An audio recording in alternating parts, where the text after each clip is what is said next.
I've got a pot here. It is sitting on the stove. It is not over the heat yet. And I'm actually gonna take a little bit of a nod from Shahir here. And I'm gonna use a little bit of cornstarch. Yeah. That's gonna give that nice kind of texture, that nice creaminess. So I'm gonna go into that pot with 2.5 teaspoons of cornstarch. Now, cornstarch is actually often found in a hot chocolate mix. It's what gives it that creamy, kind of melted chocolate texture. It's really, really good. You don't taste it, it just cooks out. It's really, really nice. So that's going in. Then I'm gonna go in with 2 tablespoons of cocoa powder. Now this is not gonna sound like it's enough, but it's all gonna come together. The cocoa powder, if you were to eat it like this, it is not the same as hot chocolate mix. No, absolutely not. Learn from my brother, who was like, why does this taste bitter? And I was like, that's what chocolate tastes like before you put a little bit of sugar in there. So I'm gonna get that into the pot, and I'm gonna give this a whisk right now, just to get that combined and any kind of bigger clumps out. If your cocoa powder is really, really clumpy, you might wanna sift it, but honestly, this will come out in the wash. It'll be a dream. All right, that's looking great. Now into there, we're gonna go in with 4 cups of milk, but I don't wanna add it all at once because it can tend to kind of clump up a little.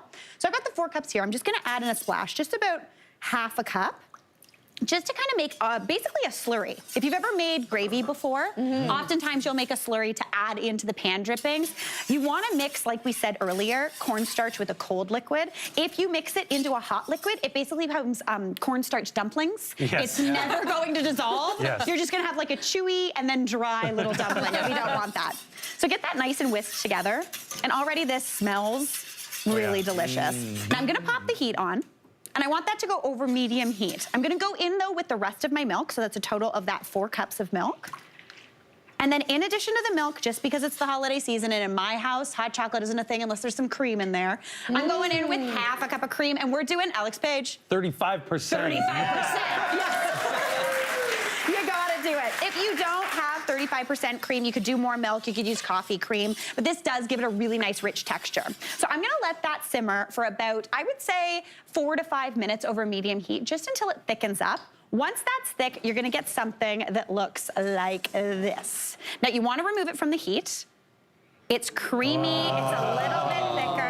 And you see all that steam? It smells really good. So chocolatey. It's really chocolatey, but again, right now, not sweet, so don't drink it. It's not gonna be what you want it to be. But now we're gonna make this into the ultimate hot chocolate. So in addition, off the heat, to this milk, this cocoa, and this cream, I'm gonna go in with 200 grams of chopped chocolate. I'm doing 100 grams of dark chocolate and 100 grams of milk chocolate. You could do 200 grams of semi-sweet, but why would you make things easy on yourself, Mary?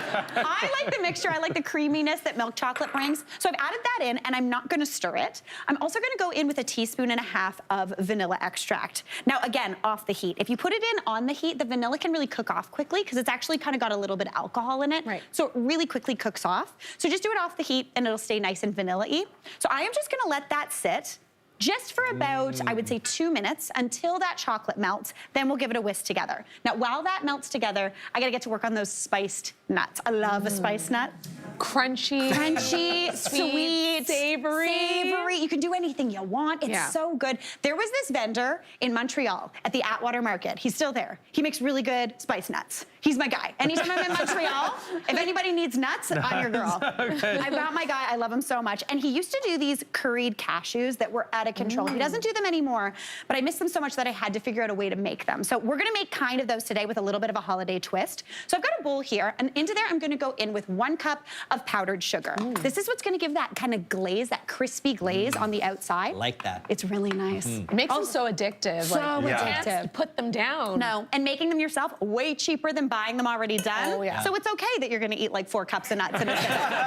All right, into there we're gonna season that up with 2 teaspoons of curry powder. I love the curry powder, just whatever you've got hanging around at home. But you could switch up your spices. If you didn't wanna do curry powder, you could do like Italian seasoning. You could do Cajun? Cajun, smoked paprika. Chipotle. Guys, we've got ideas. A little sesame. Oh, sesame. Sesame ginger. Sesame ginger. We could go on. All right, now into there as well, just for a little more of the holiday vibe, I'm going in with 1/2 teaspoon of cinnamon. That's gonna make it really nice and warming. And then I also want a bit of rosemary. I love rosemary this time of year. It tastes like a Christmas tree. It's a delight. So I'm gonna go in with about 2 tablespoons of rosemary. So to pull it off, obviously, you just go against the kind of grain of that twig. Give that a chop. Chop it up of is fine or as big as you'd like. To be honest, I go a little bit finer because you don't necessarily want a big chunk of that rosemary. It's a little bit too pine tree-y. And this is a place where I would not use dried rosemary. I don't love dried rosemary. I find it kind of feels like twigs. You know? Very piney. Yeah, it's very piney. It's not what dusty pine. Is what they should pine. Which I would buy as a candle. I was just about to say, that's hilarious. All right, I'm gonna go in there with that rosemary. Then I have 4 cups of salted nuts here. Now, before I do that, I wanna make this into a glaze, because that's what's gonna go on top of these nuts. So into here, I have a really annoying measurement. I need 2 tablespoons and 2 teaspoons of water. For any measurement head, you know that is just shy of 3 tablespoons. If you add 3 tablespoons, it gets a little bit soupy, which is not what you're looking for. This is gonna be the perfect amount, so 2 tablespoons. And again, unfortunately, 2 teaspoons. If anyone knows their measurements, they're gonna be annoyed by this. So, you know, it's okay. So we're gonna go in with that. And this almost makes like a glaze for the nuts. Since icing sugar needs such little water to come together, it just comes together into a beautiful... The curry powder and the sugar is so interesting. It smells so good. Smells really it's good. really nice, I promise you. Now, I've got those 4 cups of mixed nuts. I've got salted here. If you don't have salted, salt this mixture, but usually salted nuts are really nice and salty. So I'm gonna give this a stir just to combine. Yeah. What's in there? You have... Oh, I got some, what do I got? Oh, this is a fancy one. I got some hazelnuts. I think there's some macadamia. You know the worst is when you got the Brazil nuts. No one likes those. I like the Brazil nuts. Are you kidding me? No, they're like a giant macadamia nut. No. They're a little bitter. Which Give me a real macadamia nut. What are they doing in Brazil? Listen, they're making big ones. No, this is the worst nuts. No, don't agree. they're Hard good, pass they're on good. Pull that. out the Brazil nuts, Mary. There's none in here. Oh, wait, good. no, there's one. If you Sorry. find one, I don't want it. He doesn't Get want outta it. He here. doesn't want it.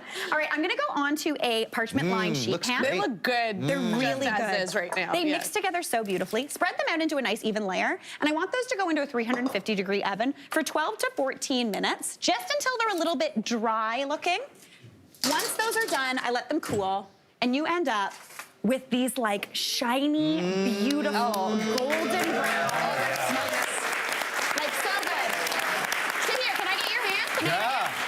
Would you Oh, mind? these look amazing. Aren't they nice? Just avoid the Brazil The nuts. Brazils are outta He's here. outta here. Get He's outta picking here. those out. Get outta You here. do your thing. If you want to dole some up into there, I'm going to quickly come over here and give this a whisk. Right? Sorry. Okay, he's on board. We love it. curry's great. If you take a look in the pot, we've got that milk, the chocolate's in there, and it started to melt. So what you want to do is give this a whisk, and that's going to bring that chocolate together and give this the ultimate chocolatiness. It's going to give it really nice, smooth texture. And if you want here, a little pinch of salt would be really beautiful. Maybe a little espresso powder, a little bit of cinnamon. Shahir's having It's a a great... loud activity. It's Sorry, a- Mary. Listen, I'm having a great time. Shahir is a fan of these nuts. Brazils Less outta the here. Brazil nuts. I'm gonna have a little bit of this hot chocolate. I am gonna dole this up for my pals. Hey, Mary here. What did you think? Drop your comments below and don't forget to like and subscribe for more of the good stuff.